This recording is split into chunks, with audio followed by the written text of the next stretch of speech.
Okay, let's talk about the properties of matter. Okay. Name for me a property of matter. Just throw anything out there.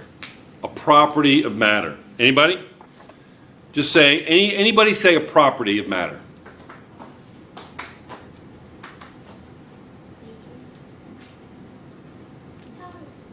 What is it?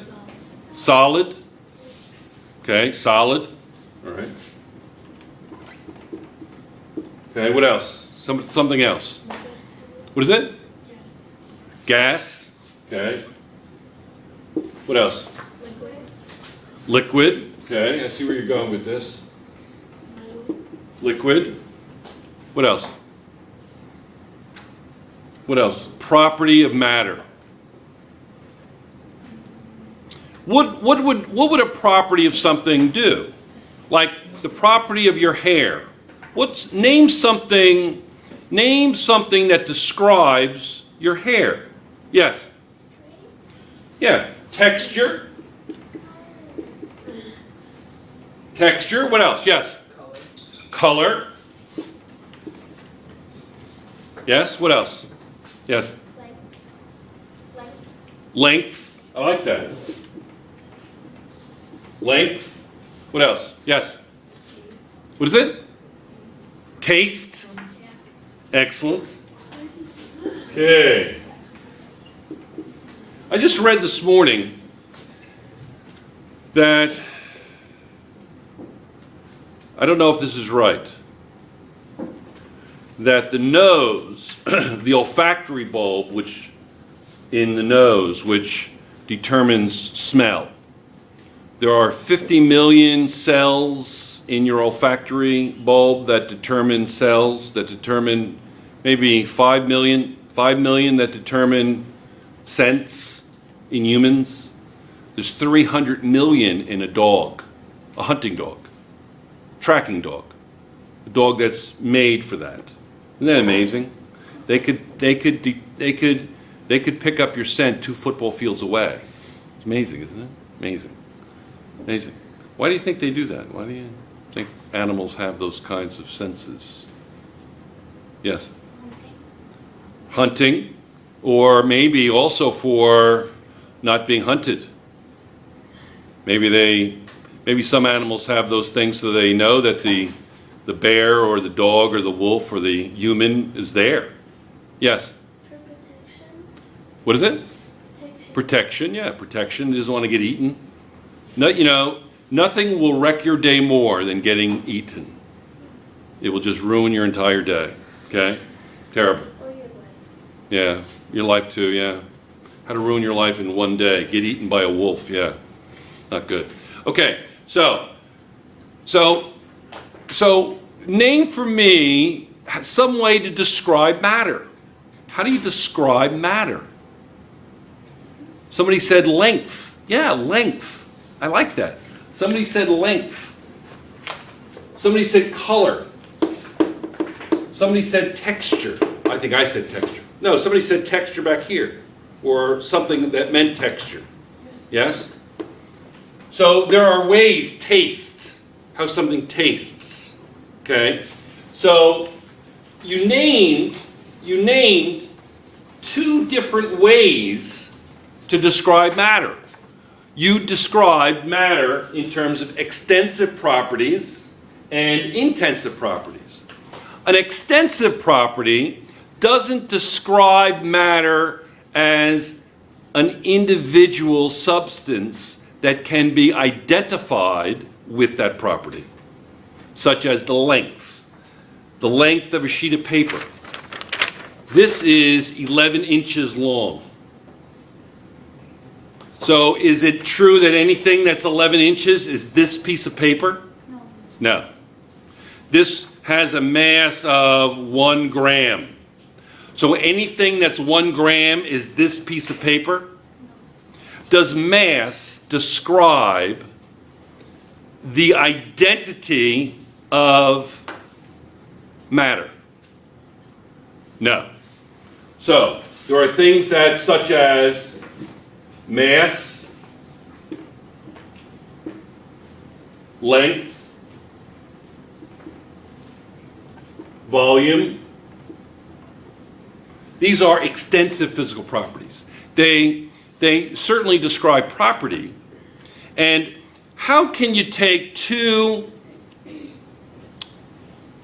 extensive physical properties and make them useful so that you can identify a substance? Let's see. If I take the mass of something and the volume of something, what can I do if I combine the mass and the volume of something? What can I combine? And what's that called? I can mathematically combine mass and volume into a property of matter that describes the matter right down to its identity. I'll give you a hint. Eureka. Archimedes. Eureka. Yes? Displacement? Is that? That's close, actually. Archimedes talks about buoyancy, Archimedes' principle. And that has something to do with this, yeah. That's displacement is volume, right? How much something displaces. Yes? Density. Excellent. I'm impressed. The density. If I say density, what's the symbol for density? Anybody know? People think it's D, right? But it's not D. It's a Greek letter. Looks like a P. Lowercase Greek letter. 5. Rho. Lowercase Greek letter. Equals mass over volume. Mass over volume is density. Yes? The density of objects are unique. They're unique. There are densities that are close together, but by and large, density of objects are unique. What's the density of water? Anybody? No? We say the density of water is 1 gram per milliliter. Yes? I thought density is like when you put a cork on the water, it will float, but when you put a rock in the water, it will sink. That's density, yeah, that has to do with density, and I'll explain that in a minute. But yes, that's correct. Yes. It's also 1,000 grams per liter. It's also 1 kilogram per liter. It's also 1,000 kilogram per cubic meter. That's a metric ton. This is what physicists use in describing density. That's what physicists use in describing density. They say it's 1,000 kilograms per cubic meter. Chemists say basically this, or 1 gram per cubic centimeter. Yes? 1 cubic centimeter equals 1 milliliter. You want to write all that down, but you'll be able to see the video. But yeah, 1 cubic centimeter equals 1 milliliter. 1 gram per 1 milliliter. 1 gram per 1 cubic centimeter. 1,000 grams per liter. 1 kilogram per liter. 1,000 milliliters equals 1 liter. Yes? 1,000 kilograms per cubic meter. That's going to be on the board. Okay, and that's going to be on the video. So don't worry about taking it down right now. Yes? Yes? Okay. These are densities. Now these densities, I'm going to erase all this. I'll repeat it. I'll repeat anything you like. I mean, that's why I tape these lectures, so you can get the notes. 1,000 kilograms per 1 cubic meter. 1 gram per milliliter, 1 gram per cubic centimeter, 1,000 milliliters in 1 liter. It's all the same. That's the density of what? Water. Okay? So, density.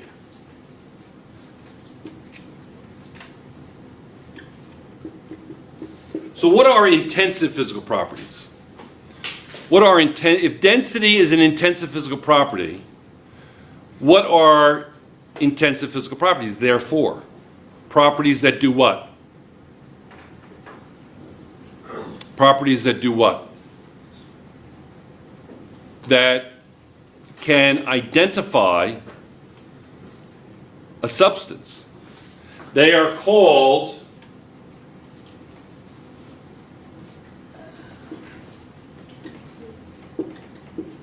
characteristic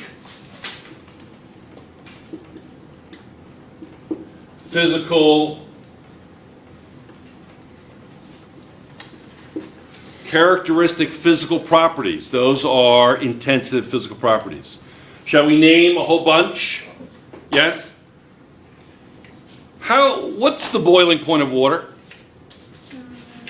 What's the boiling point of water? Anybody know? What is it? 100 degrees Celsius. Yeah. Does boiling point are boiling points unique for a particular substance?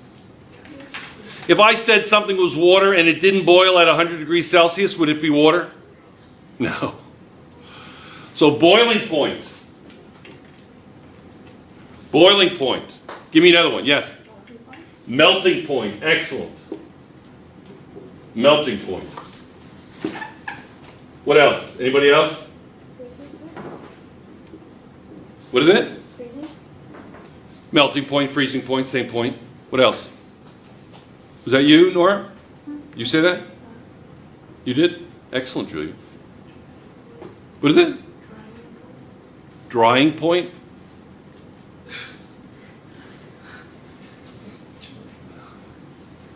Anybody else? Some things that you'll learn in high school.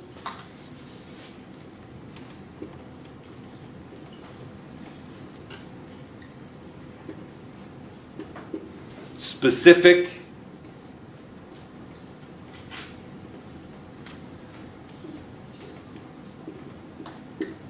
Specific heat capacity.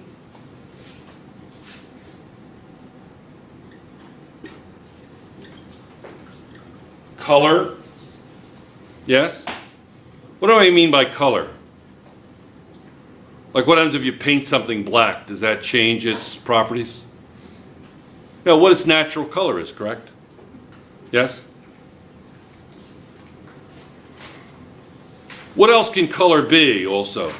The production of a color can be what? Can be a chemical property? Yeah? Yeah. Color can be a chemical property. Absolutely correct. Yes. Absolutely. Yes. There are many, many, many, many, many, many physical properties. This is what I want you to do for homework. Are you ready? I want you to do some research for me. Internet research. I want you to look up and write down. Now, you don't have to understand it. You just have to write it down. This is a vocabulary lesson. I want you to look up and be able to share this in class. And I'm going to go around and see if you did it. Okay? I want you to look up 5 physical properties of matter that are intensive. 5 intensive, characteristic, physical properties of matter. 5 intensive, characteristic physical properties of matter that can be used to identify a substance. What branch of chemistry utilizes intensive physical properties? That's also something you have to look up. What branch of chemistry uses extensively intensive physical properties. All right? I'm done for the day. What we'll do is we'll review what we did on the sheet. Yes? And prepare for next lesson. Clear? Are you ready? Okay.